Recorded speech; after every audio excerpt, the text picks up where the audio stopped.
So మీరు ట్రైలర్లో చూసినప్పుడు అంటే టీజర్లో కూడా మీరు ఏవో ఇస్తారు వాళ్ళకి, బీని ఇలా కలిపితే బి అయిందండి. అదంతా చాలా చేసింది. ఇప్పుడు కరెక్ట్ టైంలో తీసారు తెలుసా మీరు. అంటే ఇప్పుడు ఏంటంటే జనాలు అంటే మైండ్ సెట్ ఎలా చేంజ్ అయిందంటే థ్రిల్లర్, యాక్షన్, హారర్ ఇంకా మించి ఇలా ఉన్నాయి, కమర్షియల్ ఎలిమెంట్స్ ఇలా ఉన్నాయి. అంటే మూవీస్ కరెక్ట్ టైంలో అంటే కామెడీ ఎక్కడో మిస్ అయ్యింది అనే ఫీలింగ్ అయితే చాలా మందికి ఉంది. సో ఆ కరెక్ట్ టైంలో మీరు ఈ సినిమా తీశారు. చెప్తుంటేనే నాకు నవ్వొచ్చేస్తుంది. చాలా డిఫరెంట్గా అంటే ఆ థాట్ ఎలా వచ్చిందని నాకు ఇంకా ఆన్సర్ సరిగా రాలా. అదే అండి థాట్ అంటే ఇప్పుడు చూడండి, మనం ఒకరికి ఏదైనా నేర్పాలి, మనకు తెలియని వాళ్ళకి ఏదైనా నేర్పాలి అంటే వాళ్ళకి అర్థమయ్యేలా నేర్పాలి అనుకుంటాం.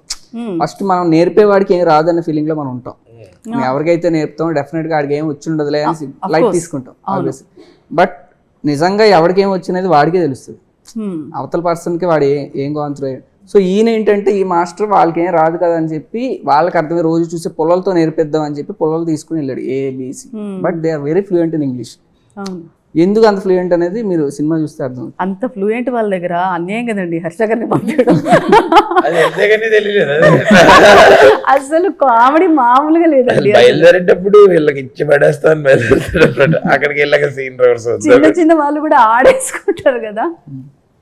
సరే మీరు ఆ క్యారెక్టర్లో ఉన్నప్పుడు అంటే తర్వాత యాక్ట్ చేస్తున్నప్పుడు మీకు ఎలా ఉంది ఫీలింగ్? ఇందాక చెప్పాను కదండి, is an average of all the అంటే డిఫరెంట్ మనం మైండ్ సెట్స్ యావరేజ్ అనమాట ఈ సుందరం మాస్టర్ అనేది ఏంటంటే. సో టిపికల్ మెంటాలిటీస్ యూజువలీ చిన్న మైజర్ యూనో అట్లా అవన్నీ ఉండేసరికి it was really exciting because at the end of the film is not just a comedy film, there is drama in this.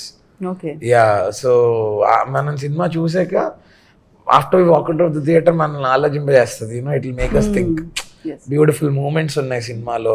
So all in all it was an experience అనమాట. అన్ని variations లో ఆ Sundaram master అనే character he's been through all of that at the end of the film. So definite గా I totally miss you know playing that character.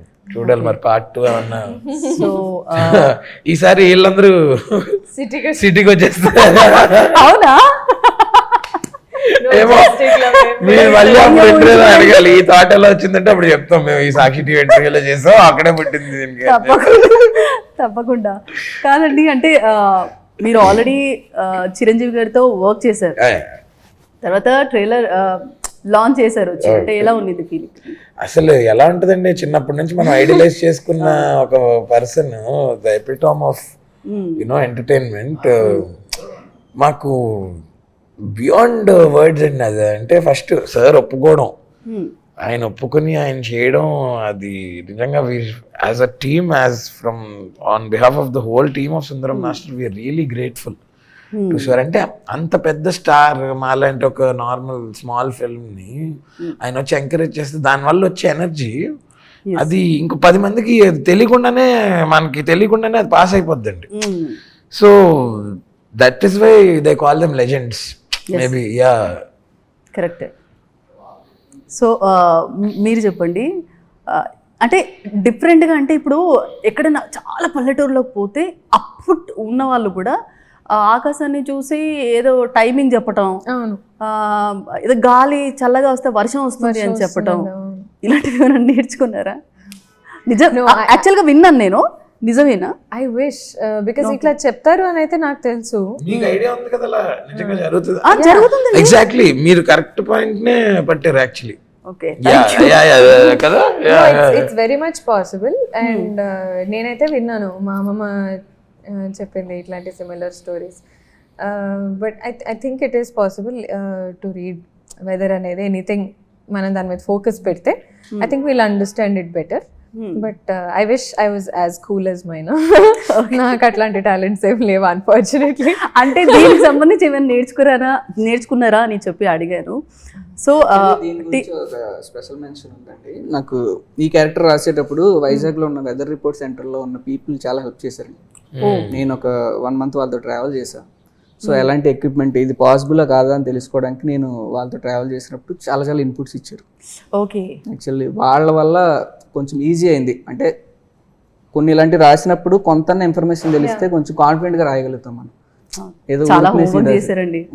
So చాలా homework చేశారు. వాళ్ళకి thanks actually. Jagadish గారు అన్న పర్సన్ హెడ్ అక్కడ, వాళ్ళు చాలా హెల్ప్ చేశారు నాకు. సో మొన్న మధ్య there was another web series also, Andamans లో ఉన్న ట్రైబ్స్ ని బేస్ చేసుకొని తీశారు. అందులో కూడా దే సెడ్ అన్నమాట, మీకు సునామీ వచ్చి హిట్ అయిన టైంలో ఆ అండమాన్స్ లో ఉండే ఐసోలేటెడ్ ట్రైబ్స్ ఉంటారు చూసారా, వాళ్ళలో ఒక్కళ్ళు కూడా దే డెంట్ డై అన్నమాట. దే వర్ నో క్యాజువాలిటీస్ అసలు because of the tsunami. So అట్లాంటప్పుడు I think definitely more in touch with nature ఉన్న వాళ్ళు definitely they are able to perceive such things. It is possible. కాబట్టి నాకు చాలా ఉన్నాయి తెలుసుకోవాల్సినవి. బట్ మనకు టైం లేక బిజీ లైఫ్ లో అలా అంతే ఒక మెకానికల్ లైఫ్ స్టైల్లో ఉండిపోయాం కాబట్టి we are not so much in touch అంతే.